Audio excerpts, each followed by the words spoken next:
আকাশবাণী কলকাতা স্থানীয় সংবাদ পড়ছি প্রিয়া বিশ্বকর্মা। প্রথমে বিশেষ বিশেষ খবর। রাজ্যে এসআইআর এর আওতায় বিচারাধীন ভোটারদের প্রথম অতিরিক্ত তালিকা আগামীকাল প্রকাশিত হবে বলে মুখ্য নির্বাচনী আধিকারিক মনোজ কুমার আগরওয়াল জানিয়েছেন। রাজ্যে আসতে চলা ৩০০ কোম্পানি কেন্দ্রীয় বাহিনী মোতায়েনের রূপরেখা নিয়ে মুখ্য নির্বাচনী আধিকারিকের উপস্থিতিতে জয়েন্ট ডেভেলপমেন্ট কমিটি আজ বৈঠক করে। ভোটারদের সুবিধার্থে প্রতিটি ভোট কেন্দ্রে পানীয় জল ও শৌচালয়ের মতো ন্যূনতম পরিষেবা নিশ্চিত করতে বলেছে নির্বাচন কমিশন।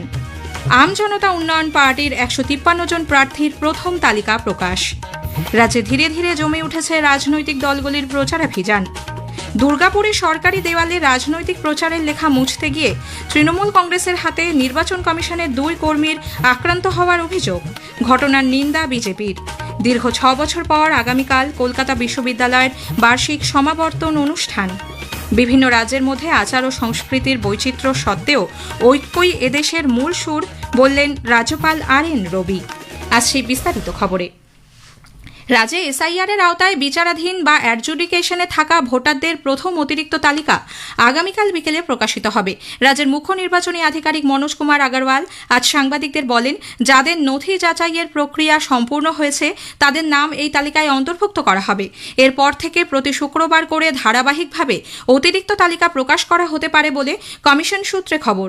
গত শুক্রবার পর্যন্ত প্রায় ২৭,২৩,০০০ বিচারাধীন ভোটারের নথি নিষ্পত্তি হয়েছে। এই সংখ্যা আরও কিছুটা বাড়তে পারে। বর্তমানে দিনে গড়ে প্রায় ২ লক্ষ করে নামের নিষ্পত্তি হচ্ছে। প্রথম তালিকা প্রকাশের পরেই অনলাইন ও অফলাইন দুভাবেই আপিলের সুযোগ থাকবে। ইসিআই নেট অ্যাপ বা কমিশনের ওয়েবসাইটের মাধ্যমে অনলাইন আবেদন করা যাবে। অফলাইনে আবেদন করতে হলে জেলা শাসক বা মহকুমা শাসকের দপ্তরে তা জানাতে হবে। এদিকে সাপ্লিমেন্টারি তালিকা প্রকাশকে কেন্দ্র করে কোনো অপ্রীতিকর পরিস্থিতি এড়াতে ইতোমধ্যেই রাজ্য সরকারের তরফে জেলা শাসকদের সতর্কবার্তা পাঠানো হয়েছে। এ সংক্রান্ত চিঠির প্রতিলিপি পাঠানো হয়েছে রাজ্য পুলিশের ডিজি সিদ্ধিনাথ গুপ্তা এবং কলকাতার পুলিশ কমিশনার অজয় নন্দকেও। সুপ্রিম কোর্টের নির্দেশে রাজ্যের ২৩টি জেলার জন্য প্রাক্তন বিচারপতিদের নিয়ে ১৯টি আপিল ট্রাইব্যুনাল গঠন করা হয়েছে। অতিরিক্ত তালিকায় যাদের নাম বাদ পড়বে তারা এই ট্রাইব্যুনালগুলিতে আবেদন করতে পারবেন। এদিকে কংগ্রেস নেতা অধীর রঞ্জন চৌধুরী বলেছেন, রাজ্যে এসআইআর প্রক্রিয়ায় যাবতীয় জটিলতার জন্য মুখ্যমন্ত্রী দায়ী। ভোটারদের নাম বাদ পড়া নিয়েও মুখ্যমন্ত্রী রাজনীতি করছেন বলে তার অভিযোগ। বাংলার মুখ্যমন্ত্রী চিৎকার করছেন এই এসআইআর এর এই অবস্থার জন্য বাংলার মুখ্যমন্ত্রী আপনি নিজে দায়ী। নামটা বাদ গেল কেন? যদি বিডিও, এসডিও, এআরও, এইআরও, ডিইও সব সরকারি কর্মচারী, তারা কেন মদত করলো না ঠিক মতন? কেন সংখ্যালঘু এলাকায় বিশেষ করে নজর দিল না রাজ্য? নামের বানান ভুলে সমস্যা, তারিখ ভুলে সমস্যা। এই সমস্যা আপনি তৈরি করেছেন। ভোটের আগে রাজনীতি করার জন্য হাতিয়ার পেয়ে গেছেন আপনি। আসন্ন বিধানসভা নির্বাচনের আগে কেন্দ্রীয় বাহিনী মোতায়েনের রূপরেখা চূড়ান্ত করতে রাজ্যে মুখ্য নির্বাচনী আধিকারিকের দপ্তর গঠিত জয়েন্ট ডেভেলপমেন্ট কমিটির সদস্যরা আজ বৈঠকে বসেন। শিপিং কর্পোরেশনের ভবনে আয়োজিত এই বৈঠকে রাজ্যে পরবর্তী পর্যায়ে আসতে চলা ৩০০ কোম্পানি কেন্দ্রীয় বাহিনীকে কোন জেলায় কিভাবে মোতায়েন করা হবে তা নিয়ে আলোচনা হয়। আগামী ৩১শে মার্চের মধ্যেই ৩০০ কোম্পানি কেন্দ্রীয় বাহিনী রাজ্যে পৌঁছবে।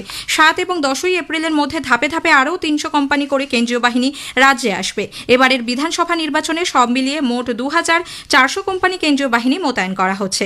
আজকের বৈঠকে উপস্থিত ছিলেন বিশেষ পর্যবেক্ষক NK মিশ্র, আইন বিভাগের এডিজি আনন্দ কুমার, সিআরপিএফ এর আইজি শালক মাথুর প্রমুখ। আসন্ন বিধানসভা নির্বাচনে ভোটারদের সুবিধার্থে একগুচ্ছ পদক্ষেপ করছে নির্বাচন কমিশন। কমিশনের তরফে ভোটমুখী রাজ্যের মুখ্য নির্বাচনী আধিকারিকদের কাছে পাঠানো এক নির্দেশিকায় জানানো হয়েছে, প্রতিটি ভোট কেন্দ্রে পানীয় জল, ছাউনি সহ অপেক্ষার জায়গা, শৌচালয়, পর্যাপ্ত আলো এবং বিশেষভাবে সক্ষম ভোটারদের জন্য উপযুক্ত র্যাম্প ইত্যাদি ন্যূনতম পরিষেবা নিশ্চিত করতে হবে। পাশাপাশি দীর্ঘ সময় লাইনে দাঁড়িয়ে থাকা ভোটারদের বসার জন্য নির্দিষ্ট দূরত্বে বেঞ্চের ব্যবস্থাও করতে বলা হয়েছে। ভোটারদের সচেতনতা বৃদ্ধির লক্ষ্যে প্রতিটি বুথে ৪ ধরনের নির্দিষ্ট পোস্টার টাঙানো বাধ্যতামূলক। সেখানে প্রার্থীদের নামের তালিকা, ভোটদানের নিয়মাবলী, ভোটার কার্ড ছাড়া অন্য কোন নথি দেখিয়ে ভোট দেওয়া যাবে এবং করণীয় বর্জনীয় বিষয়গুলির উল্লেখ থাকবে। আম জনতা উন্নয়ন পার্টির চেয়ারম্যান হুমায়ুন কবির আসন্ন বিধানসভা নির্বাচনে ১৫৩ জন প্রার্থীর প্রথম তালিকা প্রকাশ করেছেন। মুর্শিদাবাদের রেজিনগরে এক সাংবাদিক সম্মেলনে হুমায়ুন কবির বলেন, এবারের নির্বাচনে তাঁর দল ১৮২টি আসনে প্রতিদ্বন্দ্বিতা করবে। আগামী ২৫শে মার্চ বাকি প্রার্থীদের নাম ঘোষণা করা হবে বলে তিনি জানান। 182টা আসনের মধ্যে 153 আমরা আজকে নাম ঘোষণা করলাম। আগামী 25 তারিখে কলকাতা থেকে রাজ্য পার্টি অফিস থেকে আমাদের বাকি নাম 182, তার একটাও সংখ্যা কমবে না, যদি দু একটা বাড়ে। আমাদের যে নির্বাচনের ইশতেহার সেটা আগামী 28 তারিখে আমরা প্রকাশ করব। রানীনগর কেন্দ্রে প্রার্থী করা হয়েছে ইয়াসির হায়দারকে, ভরতপুর কেন্দ্রে পীরজাদা খোয়াইব আমিন, নন্দীগ্রাম কেন্দ্রে শহীদুল হক, ভবানীপুরে পুনম বেগম প্রতিদ্বন্দ্বিতা করবেন।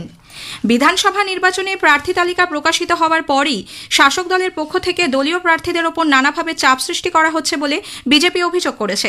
দলের রাজ্য মুখপাত্র দেবজিৎ সরকার আজ এক সাংবাদিক বৈঠকে বলেন, এই কাজে বিভিন্ন থানার ওসি আইসিরা সাহায্য করছেন।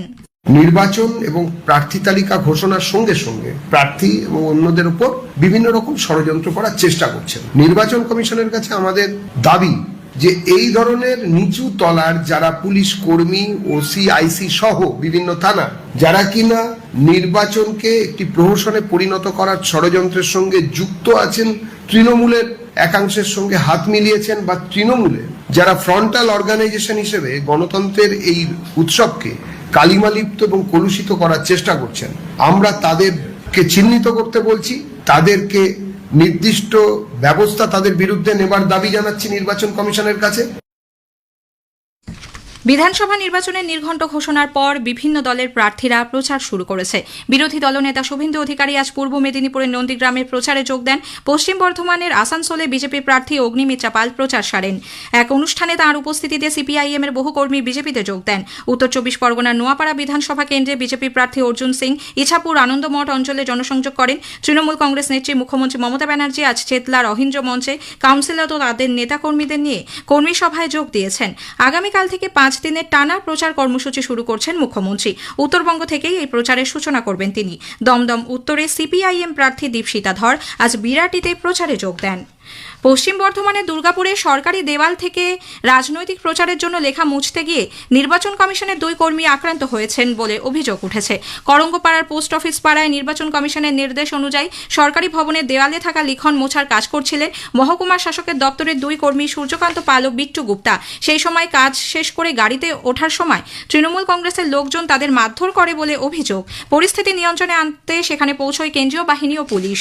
উত্তর 24 পরগনার মধ্যমগ্রাম বিধানসভার রোহনদার চণ্ডীগড় দাঁড়িয়াল এলাকায় দেয়াল লিখনকে কেন্দ্র করে তৃণমূল কংগ্রেস ও আইএসএফ এর সংঘর্ষে দুপক্ষের বেশ কয়েকজন কর্মী আহত হয়েছেন। দক্ষিণ 24 পরগনার ভাঙড়ের কুলবেড়িয়া এলাকাতেও দেয়াল দখলকে কেন্দ্র করে ওই 2 দলের কর্মীদের মধ্যে সংঘর্ষ বাধে। স্থানীয় সংবাদ শুনছেন আকাশবাণী কলকাতা কেন্দ্র থেকে। দীর্ঘ 6 বছর পর আগামীকাল কলকাতা বিশ্ববিদ্যালয়ের বার্ষিক সমাবর্তন অনুষ্ঠান হবে। বিশ্ববিদ্যালয়ের শতবার্ষিকী ভবনে এই অনুষ্ঠানে শিক্ষার্থীদের ডিগ্রি ও শংসাপত্র প্রদান করবেন আচার্য তথা রাজ্যপাল আরএন রবি। প্রায় 1100 ছাত্রীকে পিএইচডি ডিগ্রি প্রদান করা হবে। স্কুল সার্ভিস কমিশনের নবম দশম শ্রেণীর শিক্ষক নিয়োগের জন্য তথ্য যাচাই প্রক্রিয়া আগামীকাল শুরু হচ্ছে, চলবে 23 মে পর্যন্ত।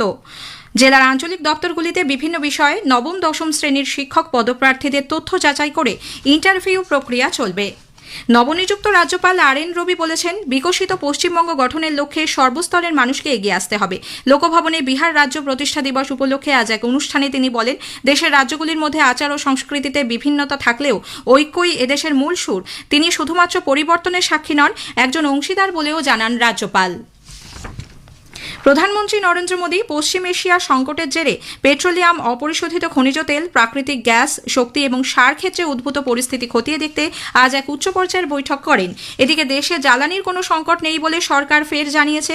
কেন্দ্রীয় পেট্রোল ও প্রাকৃতিক গ্যাস মন্ত্রক এক বিবৃতিতে এই তথ্য জানিয়ে বলেছে, বাড়িতে ব্যবহারের উপযুক্ত রান্নার গ্যাসের সরবরাহ স্বাভাবিক রয়েছে। রাজ্যের প্রায় সব জেলাতেই আজ থেকে বৃষ্টির পরিমাণ কমেছে। কিছু কিছু জায়গায় বিক্ষিপ্তভাবে আকাশ মেঘলা ছিল, সেই কারণে দিনের তাপমাত্রাও আজ বেশ কিছুটা কম। আলিপুরে আজ সর্বোচ্চ তাপমাত্রা রেকর্ড করা হয়েছে 27.2 ডিগ্রি সেলসিয়াস, স্বাভাবিকের থেকে 7.5 ডিগ্রি কম। শেষ করার আগে স্থানীয় সংবাদের বিশেষ কিছু অংশ আরও একবার। রাজ্যে এসআইআর এর আওতায় বিচারাধীন ভোটারদের প্রথম অতিরিক্ত তালিকা আগামীকাল প্রকাশিত হবে বলে মুখ্য নির্বাচনী আধিকারিক মনোজ কুমার আগরওয়াল জানিয়েছেন। আম জনতা উন্নয়ন পার্টির 153 জন প্রার্থীর প্রথম তালিকা প্রকাশ। স্থানীয় সংবাদ শেষ হলো।